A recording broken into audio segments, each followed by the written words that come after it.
and welcome to Northside NOW. This is the podcast where three lovable hosts take you on a tour through the ministries and all the latest happenings around Northside Church to keep you better connected with your church family. I'm Patrick, and with me as always is Director of Student Ministries, Glenn Miller. Glenn, how's it going? It's going good. How are you? I can't complain. Good. Yeah. Good. And also with us is Kevin Bryant, Kev B. I like to be the lovable host. Thank you for that. Yes, you are a lovable host. Yeah. I hear you gave platelets this morning. How did that go? Absolutely. Shout out to the folks at Lifeline Blood Services. Every 2 weeks, I sit in a chair for 2 hours and watch Netflix. Nice. Cool. Yeah. Cool. Well, what's been going on with y'all this week? Oh, just living all four seasons this week weather-wise around here. Yeah, tell me about it. Definitely drove through some snow on Thursday. Yeah. Granted, it was just a few little snow pellets, but did that, and gorgeous blue skies today when we're recording this. So Yeah, Wednesday I was outside wearing shorts and a t-shirt, and then yesterday I had to dig my coat back out. It's just been normal winter.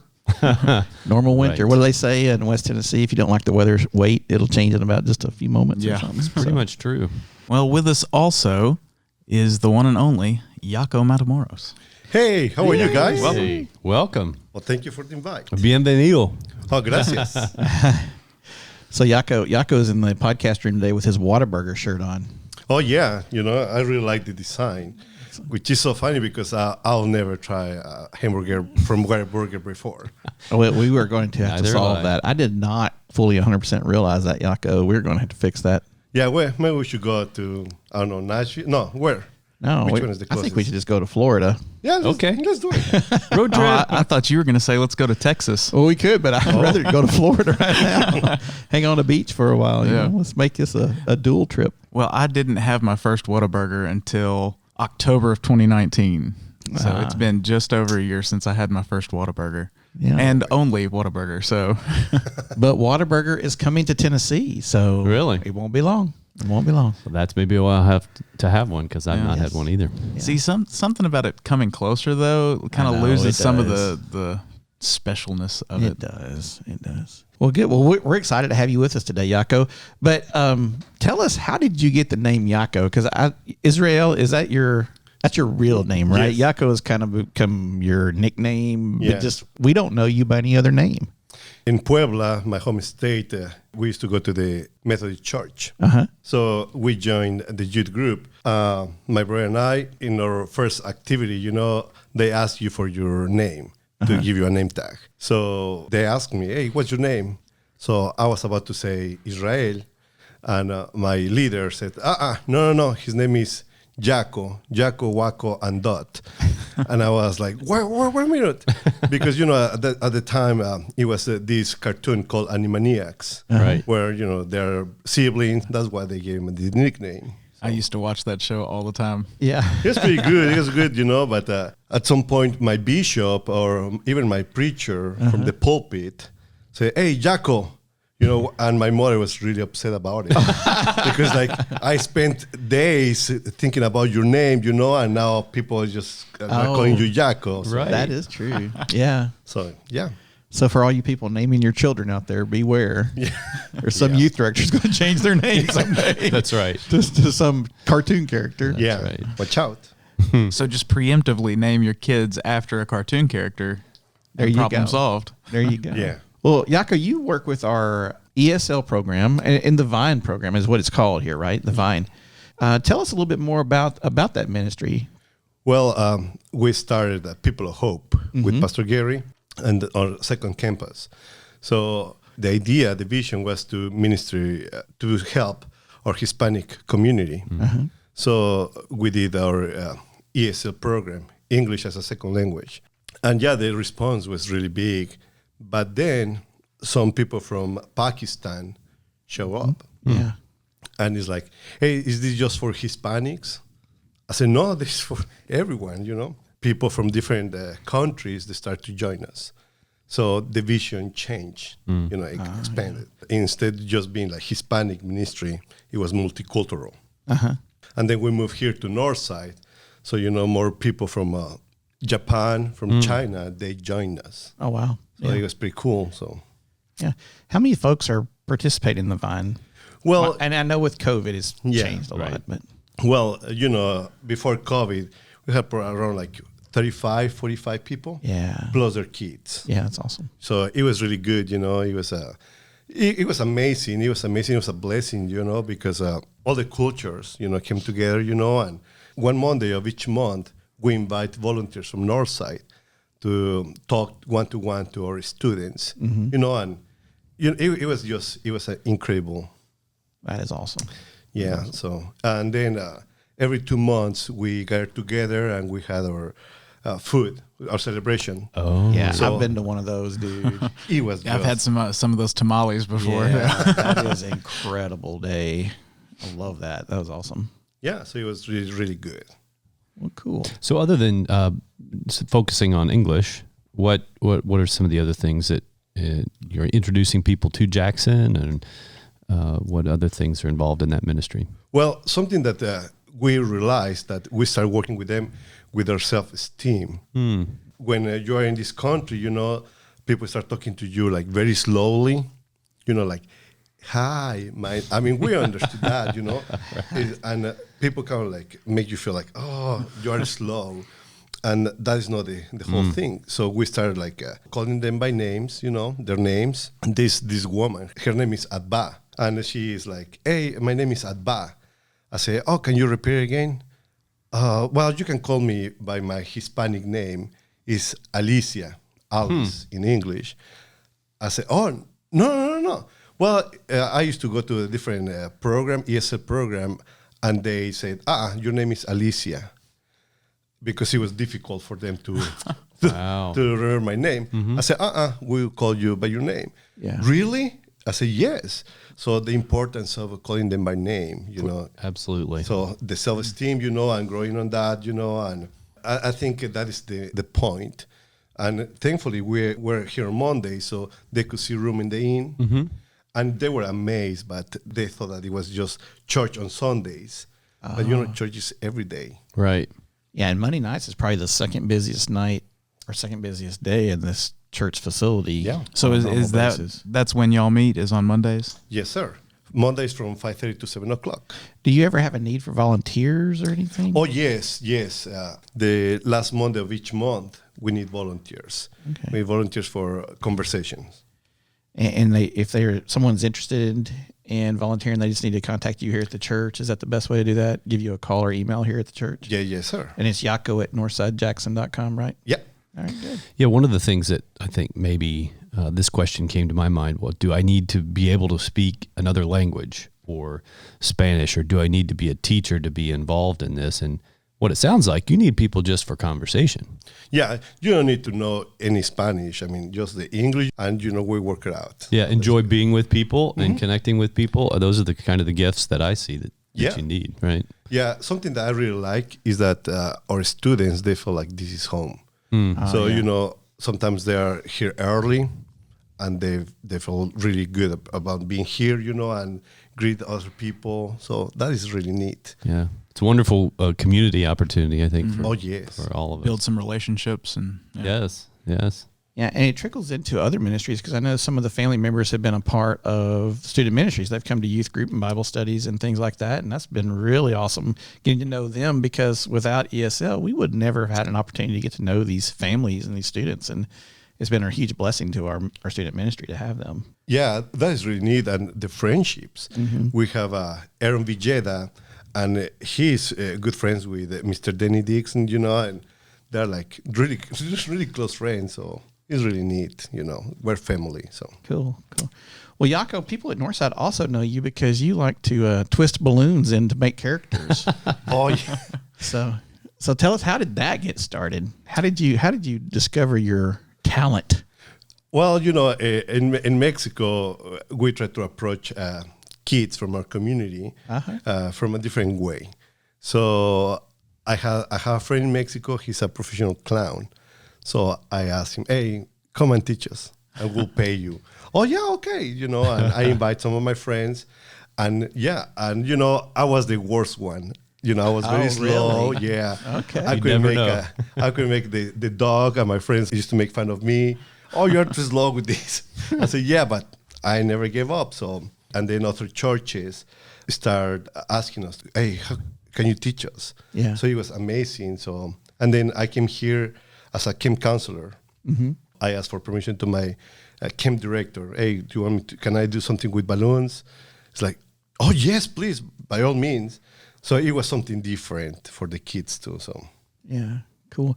Now, you brought a friend in here with you today, and Patrick, I believe you mentioned Yes, I did. this guy before. So I don't know if you remember a couple of weeks ago on the podcast, I mentioned a dog named Squeaky, Squeaky. a toy. Well, Yakko brought Squeaky into the studio today to oh yeah, show it off. Well, you know, I saw a video 2 years ago when he was a prototype. Yeah.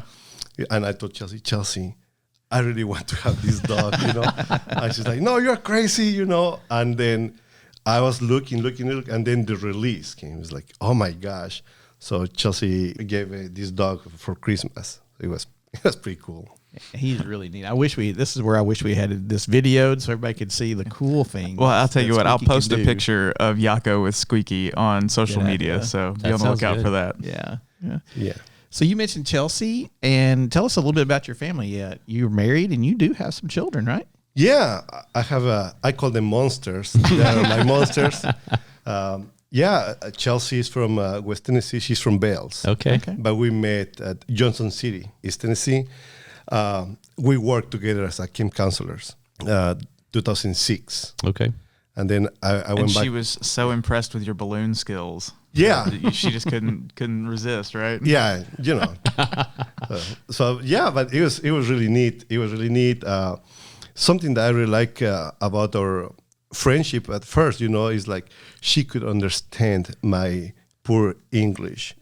Out of all the camp counselors, she was the one. So I like to think that our hearts connected. That's all right. That's great. So, That's awesome. Yakko and I have that in common is we're both from south of Tennessee, and we both had Tennessee girls whack us on the head and drag us to Tennessee. So Yeah. that's what it was, right?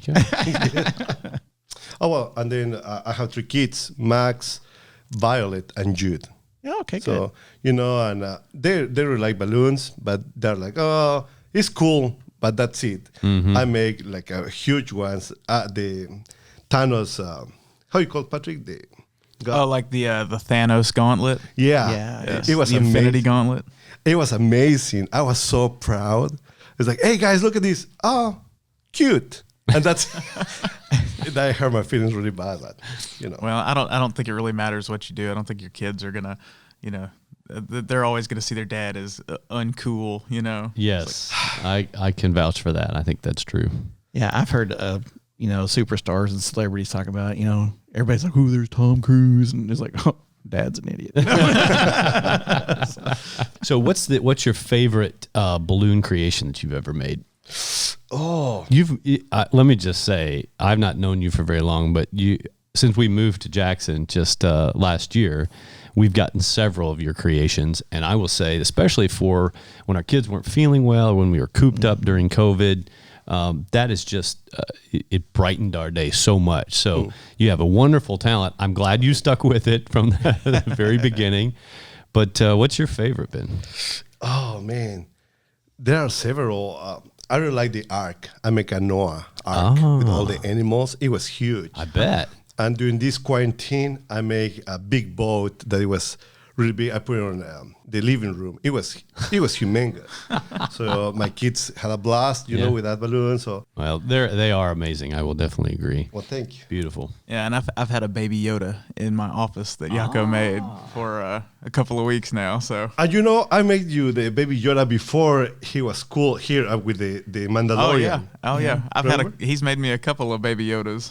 That's awesome. Yeah, I had the Grinch for Christmas, and there were snowmen as part of the youth ministry that came out. So those were awesome. He did our Christmas gifts for us this year, which was awesome. It was kids like that. That was good. Well, great. Well, thank you, Yakko, for coming and sharing a little bit about the vine with us today and sitting in with us and sharing about making balloons and just who you are. That everybody in Northside needs to make sure that you meet Yakko if you've not done that. He's an incredible young fella and just a really bright spot in Northside right now. So make sure you check him out. Well, thank you so much, guys. I really appreciate you, and it's a blessing being here. You're my family, so thank you. Thank you. All right, Kevin, what's going on in space? Okay. I'm trying to keep it to a minute. Let everybody else have some time. Space 2 minutes or Space is my thing. So what's really exciting is that now you Glenn, you Patrick, and Yakko can go to space. What? In 2022, the first group of private citizens are going to space. And as long as you have about $55 million, it's no big deal. Okay. Well, yeah, let me just go get that out of the shoebox under my bed. I got a checkbook. Will that work? Yeah, as long as that check doesn't bounce. But there's four men that are going, and it's really interesting. You can look it up. It's Axiom. That's another one of these space companies that is providing this, but they're actually going to visit the space station in 2022. Oh, wow. And they're going to be doing various research projects and things in there, but they're going to utilize the SpaceX Crew Dragon. So it's really interesting. We've talked about how now with the privatization of space and these different companies building the different pieces and parts, here's another private company using another private company's technology to go to a governmental NASA organized space station. Oh, wow. That's really cool. Axiom is actually working on another component of the space station to kind of lock into it. And then when the ISS is retired, that one will stay in space. And so there's a whole series of ways that can be used, either as a jumping off point to the moon, various different things. So I think it's really exciting time in history to be able to witness all the groundwork that's been laid being used to whatever's next. So very excited. So you said the ISS is to be retired. Is there an age limit on that? I have no idea. I think you have to be 60 before you can start retiring. Well, It's 50. 50 is a senior citizen. Question. I wonder how long does that thing last? I don't know that they've announced that, but I think the thought is that at some point be outdated at least. Yeah, it'll be retired. Oh, that's interesting. That was 2 minutes. Oh, this is my question. That's what it was. Well, Glenn, did you fall down any interesting rabbit holes this week? I did, and we're going to file this one under parenting hacks. Ooh, I need that. So this is really cool. If you or your students, your child has an iPhone, this is really interesting. If they have an iPhone, I found this week, you can go to their text messages, and where the little box in the upper right-hand corner on the iPhone, if you click that, and then just punch in the period, every person they've texted, whether they've deleted the text or not, shows up from the most current all the way down. And so this is a cool little iPhone hack that I recently learned. So okay, so you create a new message, hit the period, and then boom. Wow. Oh, wow. Looky there. Whether you've deleted the message or not. So if they're dating that person you don't like or whatever. But no, seriously, just an interesting parenting hack, and I'm going to try to bring a few of these along the journey. And when I find out something new about them, I think that's part of the role of student ministries, especially whenever everybody's all concerned about technology and interaction with kids and stuff and families. And yeah, that's pretty handy information to have, isn't it? I didn't know that. So now you know. Yep. Patrick, what have you got for us? Anything today? Well, actually, I do. I talked last week a little bit about some Lego stuff, and it kind of got me down a Lego rabbit hole. All right. But I found something really interesting. Apparently, last year they launched a line of Lego Braille bricks. Really? Which they are designed to help visually impaired, I was going to say kids, but kids and adults, anybody visually impaired, to learn how to read Braille. Huh. Because they're saying with more audio, books and things like that, kids are reading less Braille. And so there's a literacy problem among younger blind people or visually impaired. And so they've launched this initiative to help combat that. And so it's like in schools all over the world, you can get these Braille bricks that have not only the Braille dots, they also have just the regular printed letter on it, so you can help those kids learn, and they work with regular Legos as well, so you can combine them, and it's pretty interesting. So are they creating Legos? Will all Legos have this on it at some point? I don't know if they're going that far. These are special bricks that are that have just the it's like just the raised parts that correspond with the Braille letters, and then it has it printed on there. But they will interlock with regular Legos and stuff as well. That is awesome. That's very cool. Yeah, but it's helping kids learn how to read. Yeah, that is wonderful. I thought that Lego's doing some pretty cool stuff. Well, it'd be cool to me if they all had something so that they could play with each other. Right. They can play with kids and they're all playing with the same set. That just, I don't know. Right. Utopian. Yeah. I thought that was really cool. That is cool. Well, since you brought up Legos, let me tell you a cool story about some of our students in our student ministry. Lego sets are kind of expensive, right? Right. Mm-hmm. And so they'll pull their money together and buy one set together and go over to each other's houses and put them together like a group of guys and put them together. And then they'll keep like a little figurine, a piece to remember the time. And that's cool. Whoever's house they put it at together, and they can move it from place to place. They'll kind of keep it at their house for a while. So it's kind of like a trophy for like fantasy football or whatever. But I thought, guys, that's pretty smart. That is cool. They kind of started that because of COVID, because they couldn't do stuff together. Mm-hmm. And so they were a small group of guys get together and do that. Pretty neat. So that's a neat way to do Legos as well. That is cool. So, Patrick, which one is your favorite set of Legos? I mean, Oh, goodness.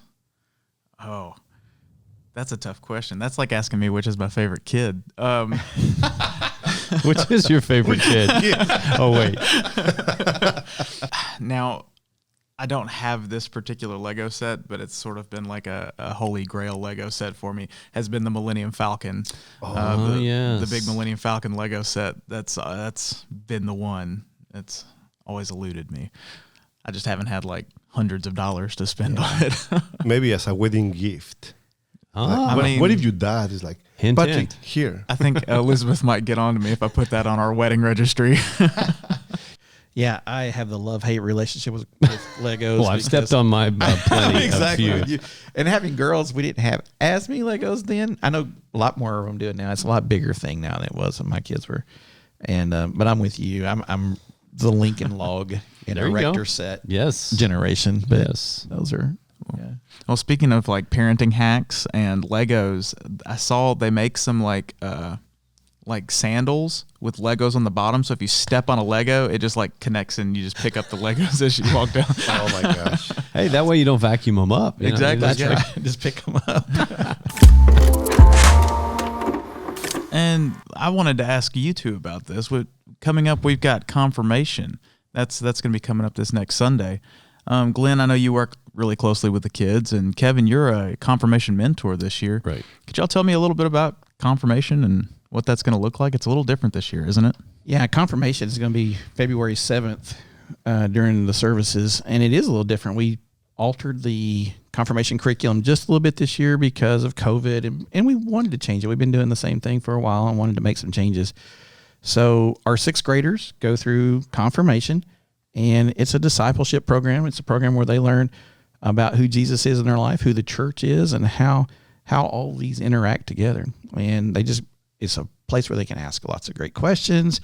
They can explore their faith, and during the process, at the end, or if they've never done that, they get to they can make the decision to accept Christ as their Savior and to follow Him and to know what that looks like as a part of the church. And those that join the church are full church members, and it's a pretty big deal. So it is probably one of the neater things we get to do with the pastoral staff and mentors like Kevin, and Chelsea's been a mentor several times to come and help these young kids in this journey. Pretty neat deal. Well, I remember years and years and years ago when I went through confirmation when I was younger. Mm-hmm. It was a lot different. It was a different congregation, but I remember it being almost like church 101 in a way. Mm-hmm. So you transition from when you're younger, you get the Bible stories, and a lot of times in churches, that's part of the curriculum. That's what you learn. That's how you start to connect with the Bible a little bit. But the meaning of church is maybe not quite clear, or it's the place we go and the grown-ups do this stuff, and so it was a transition for me to learn, okay, so why do we do what we do and how we do it. But I really see it as that transition point between you're a young, possibly want to be a Christian, maybe have already accepted Christ, but transitioning into a older, more mature view. So as a mentor, I'm there just to be someone to talk to. Yeah. To be there for, just to remind them, hey, I'm praying for you. And I think it's about as diverse as people can be. So the relationship might be something that's very interactive, and it's potentially doing some things together, although that's not the focus really at all. But and it could be just contact every week and saying, hey, thinking about you, what's going on in your week or your day, how are you feeling, those kinds of things. And it's just an opportunity to talk with one of the kids if they have some questions or anything like that. Yeah, Kevin brings up a really good point. It is bringing your faith alive. It is you owning it at that point. It's no longer mom and dad dragging you to church. It's no longer that thing. There's still some of that because you're a teenager, Right, Yeah. But yeah, it's owning your faith and learning that. And so that's a good way of putting that. And this year, the one massive difference is we are having Confirmation Sunday earlier in the year, and confirmation will continue afterwards. because we normally do that in April. In April, Yeah. and then it's kind of done. They kind of mold over into the continuation of them being in junior high student ministries. But this year we're going to have more confirmation class afterwards to help follow up with that, and help more with on the discipleship side of helping them to understand that. And so we hope it works well. Like all things, it's opportunity to remake it and do it a little bit different. But it is different. It's coming up February 7th, and that's this coming Sunday. Sunday. Yeah. Yeah. So when you're in church, make sure you say hi to those kids and those families. It's a pretty big day. Yep. Cool. Well, we've also got our first quarter mission focus going on. That is called Operation Frontline. We're encouraging and thanking our COVID frontline workers. Northside's first quarter mission focus is to provide $10 gift cards inside a handwritten thank you note, and we're going to give them to as many COVID frontline workers as we can. So if you have $10, you can bring it by the church office, and we'll buy the gift cards for you, or you can go to Kroger or Walmart and buy gift cards and bring those and put them, just have a thank you note. Or if you've got a kid or a grandkid that wants to make a poster or, just some artwork saying thank you to our doctors, that'd be great. And the thanks that we give in this small way are never enough, right? Totally. I've heard so many stories, seen folks that have relayed their stories online, social media or whatever, in person. And I just can't imagine the strength that it takes to do that every day. And I believe that God provides that strength for us, but something we really can't say thank you enough for. Yeah. Having several nurses and respiratory therapists and things in my family, I've heard a lot of stories this year, and it has been quite an interesting, challenging year for them all. So we definitely, and a couple of things I do know about that is I know the youth and the children are also helping to partake in making some of the posters and stuff. But on the cards, make sure that you sign it Northside Church, not your personal name, Yes, not Patrick or Glenn or Kevin. Okay. But And don't seal the envelopes when you put them in. Yeah. Just leave those unsealed. yeah, so that'd be good. Just sign it Northside Church. And if you have any more questions or need any more information on that, you can always contact Daphne Moses in the church office, or you could contact Lori Williams. So we're glad to have everybody with us here, and thanks to Yakko for coming over and bringing Squeaky. And we're going to get off the air here and play with Squeaky a little bit. So thanks for joining us, and hopefully that you've learned a few things that are going on at Northside now.